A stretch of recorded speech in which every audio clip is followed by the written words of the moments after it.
अस्सलामुअलैकुम बच्चों। तो आज के इस लेक्चर में एक्सरसाइज 4.1 का मैं क्वेश्चन नंबर 17 करवाऊंगी। तो ये 12th क्लास मैथ की एक्सरसाइज 4.1 का क्वेश्चन नंबर 17 है। अब इस क्वेश्चन के अंदर ये कहा गया है द पॉइंट्स, 3 पॉइंट्स हैं ए, बी और सी, जिनको हमने नाम दे देना है। ये ए के अंदर x1 y1 है, बी x2 y2 है और सी x3 y3, ये पॉइंट्स हैं। Are the vertices of a triangle, ये ट्रायंगल के वर्टिसेस हैं। Find the incentre of the triangle. तो सबसे पहले मैं इसमें इन सेंटर बताऊंगी क्वेश्चन के अंदर, फिर हम क्वेश्चन का सोल्यूशन करेंगे कि हमने इस क्वेश्चन के अंदर इन सेंटर निकालना है। इन सेंटर होता क्या है, तो देखिए यहाँ पे मैं अगर एक ट्रायंगल ड्रा कर लूँ जिसके 3 पॉइंट्स हैं जो क्वेश्चन के अंदर बताए भी गए हैं, ए, बी और सी। ये ट्रायंगल के 3 पॉइंट्स होते हैं। ए के सामने इसकी एडजेसेंट साइड ए होती है, बी के सामने इसकी एडजेसेंट साइड बी होती है, सी के सामने इसकी एडजेसेंट साइड यानी कि सी के सामने सी होता है, ए के सामने ए, बी के सामने बी होता है। अब इन सेंटर का क्या मतलब है, अगर हम यहाँ से इसके यहाँ पे एक सर्कल ड्रा करें इस ट्रायंगल के अंदर, तो ये जो सर्कल है ना, इसका ये सेंटर है। ये इस ए पॉइंट से, ये इस पॉइंट सी से और बी से इक्वल डिस्टेंस पर हो, इसको हम सेंटर कहते हैं। अब देखें, सबसे पहले इन सेंटर के लिए करना क्या है, ए से बी डिस्टेंस, ए से बी डिस्टेंस जो निकालें वो क्या होगा, वो सी होगा। अगर ए से सी डिस्टेंस निकालें, ए से सी, तो वो किसके इक्वल आ जाएगा, बी के। अब बी से सी अगर डिस्टेंस निकालें तो ये किसके इक्वल होगा, ई के, सॉरी ए के। तो यहाँ पे अब इन सेंटर निकालने का फार्मूला क्या होगा, ए बी सी, ये 3 पॉइंट्स हमें मिल जाएंगे डिस्टेंस से। ए से बी का डिस्टेंस निकालेंगे, ए से सी का, बाकी ये पॉइंट्स ए, ये ट्रायंगल के x1 y1, यहाँ पे ए के जो कोऑर्डिनेट्स होंगे ये x1 y1 होगा, x2 y2 होगा, बी का कोऑर्डिनेट, और सी का जो कोऑर्डिनेट होगा ये x3 y3 होगा। तो इन सेंटर निकालने का फार्मूला क्या है, ए को हम लिखेंगे x1 बी x2 फिर सी x3 डिवाइडेड बाय ये जो तीनों पॉइंट्स होंगे, ये डिस्टेंस जो हमने ए बी सी निकाले होंगे, इन तीनों को ऐड कर देंगे। फिर इसके बाद यहाँ पे कोमा, अब y1 ए y1 फिर बी y2, ये सेकंड पॉइंट, और सी के साथ फिर y3 divided by A plus B plus C. तो ये है इन सेंटर निकालने का फार्मूला। ये आपने याद रखना है इन सेंटर कैसे निकालते हैं, A x1 B x2 C x3 divided by A plus B plus C, फिर A y1 B y2 C y3 A plus B plus C. तो अब हम करते हैं इस क्वेश्चन का सोल्यूशन। अब इस देखें, इस क्वेश्चन के अंदर 3 पॉइंट्स दिए गए हैं और हमने इसका इन सेंटर फाइंड करना है। तो ये तो मैंने इन सेंटर का जनरल फार्मूला लिखा था x1 y1 के लिए, बट यहाँ पे तो 3 पॉइंट्स दिए गए हैं। मैं यहाँ पे पहले तीनों पॉइंट्स लिख लेती हूँ। पॉइंट्स ये हैं जी, 4 -2, ए पॉइंट 4 और -2 है, और जो बी पॉइंट है ये -2 और 4 है, -2 और 4 है। जो सी पॉइंट है ये 5 और 5 है, तो ये 5 और 5 आ गया। अब हमने इन सेंटर निकालना है। हमारे पास x1 y1 भी है, x2 y2 भी है, x3 y3 भी नहीं है। तो क्या नहीं है, a b और c नहीं है। यानी कि अगर मैं इन तीनों पॉइंट्स को ड्रा कर लूँ यहाँ इस तरीके से, a b और c, तो a के सामने ये वाली साइड a, c के सामने c, ये b के सामने b, a से b यानी कि ये वाला c पॉइंट हमने निकालना है, ये b निकालना है, और a से c डिस्टेंस निकालेंगे, उसको b का नाम दे देंगे। फिर हम इस फार्मूला के अंदर इन पॉइंट्स को लगा के इसका इन सेंटर निकाल लेंगे। तो सबसे पहले बच्चों यहाँ पे मैं डिस्टेंस निकालूंगी ए से बी। ए से बी डिस्टेंस, तो हमारे पास सी की वैल्यू आ जाएगी। ए से बी डिस्टेंस किसके इक्वल है, सी के इक्वल है। तो डिस्टेंस फार्मूला 2 पॉइंट्स के दरमियान ये होता है x2 - x1 का स्क्वायर प्लस y2 - y1 का स्क्वायर। तो इन 2 पॉइंट्स के दरमियान डिस्टेंस निकाल लेंगे। तो यहाँ पे अब ये 2 पॉइंट्स हैं ए और बी, इसमें b सेकंड पॉइंट है, ये x2 y2 है, ये x1 ये y1 है। तो x2 - x1, तो -2 - 4 इसका स्क्वायर हो जाएगा, y2 - y1, तो ये -2 + 2 हो जाएगा इसका स्क्वायर। तो -6 का स्क्वायर, 4 और 2 को जब ऐड करेंगे तो आंसर 8 आ जाएगा, 8 का स्क्वायर। तो अब इसका यहाँ पे स्क्वायर ले लेंगे, 6 का स्क्वायर 36 हो जाएगा, 8 का स्क्वायर 64 हो जाएगा। दोनों को जब ऐड करेंगे तो आंसर 72 आएगा। 72 को हम लिख सकते हैं 6√2। तो यहाँ पे इसके फैक्टर्स बना लेंगे इस तरह आप लोग 72 के, तो इसको 6√2 लिख सकते हैं। इस तरीके से फैक्टर से बना लेंगे तो ये लिख सकते हैं। तो ए से बी डिस्टेंस हमने निकाल लिया है। अब हम बी से सी डिस्टेंस निकालेंगे, जिसको हमने ए का नाम दिया हुआ है, यानी कि ए पॉइंट फाइंड कर लेंगे, बी से सी डिस्टेंस।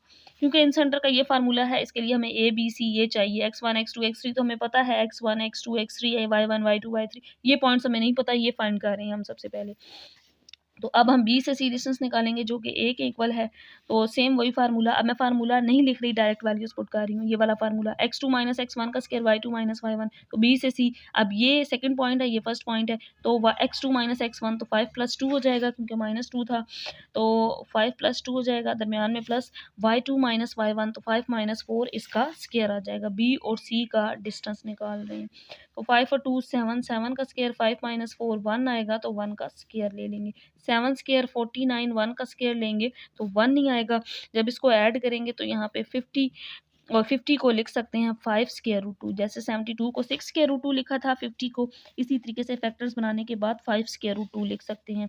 अब इसमें डिस्टेंस रह गया ए से सी जो कि बी होगा। तो अब हम ए और सी के दरमियान डिस्टेंस निकाल लेंगे। ए से सी डिस्टेंस जो कि बी के इक्वल है, तो वही फार्मूला लगाना है, x2 माइनस x1 का square plus y2 minus y1 का स्क्वायर। अब ए से सी x1 y1 है, ये x2 y2 है, x2 माइनस x1 होता है तो 5 माइनस 4 का स्क्वायर आ जाएगा, x2 माइनस x1 का स्क्वायर।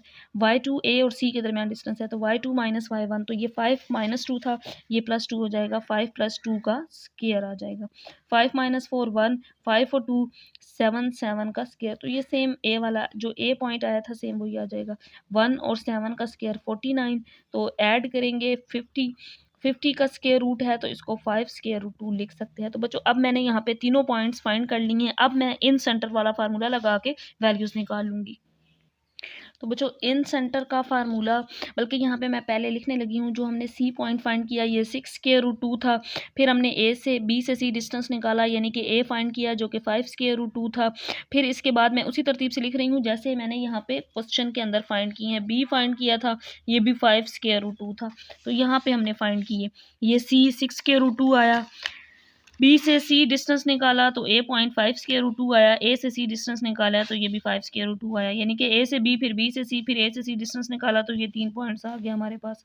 और अब क्वेश्चन के अंदर ए बी पॉइंट गिवन है, ए पॉइंट गिवन है 4 माइनस 2 और बी पॉइंट क्वेश्चन के अंदर गिवन है -2 और 4 और सी पॉइंट क्वेश्चन के अंदर है 5 और 5। और इन सेंटर का फार्मूला जो मैंने क्वेश्चन के बिल्कुल स्टार्ट में बताया था कि इन सेंटर निकालते हैं a(x1) फिर b(x2) c(x3) divided by a plus b plus c, और यहाँ पे a(y1) फिर b(y2) और c(y3) divided by a plus b plus c। तो अब ये हमने a b c ये तीनों पॉइंट्स फाइंड कर लिए, और ये x1 y1 x2 y2 x3 y3 ये पॉइंट्स भी हैं, तो यहाँ से इन सेंटर निकाल सकते हैं इसके अंदर वैल्यूज पुट करके। a की वैल्यू क्या है 5 स्क्वायर रूट 2 है, x1 का आंसर 4 है, फिर प्लस b का आंसर 5 स्क्वायर रूट 2 है, फिर x2 ये है x1 ये x2 है तो इसका आंसर -2 है, इसके अंदर पुट कर देंगे, प्लस c का आंसर 6 स्क्वायर रूट 2 है, x3 ये है 5, तो यहाँ पे इसके अंदर वैल्यूज पुट कर दी। नीचे a plus b plus c है, तीनों पॉइंट्स को ऐड कर देंगे, a 5 स्क्वायर रूट 2 और b 5 स्क्वायर रूट 2 और c 6 स्क्वायर रूट 2, यहाँ पे इनको पुट कर दिया।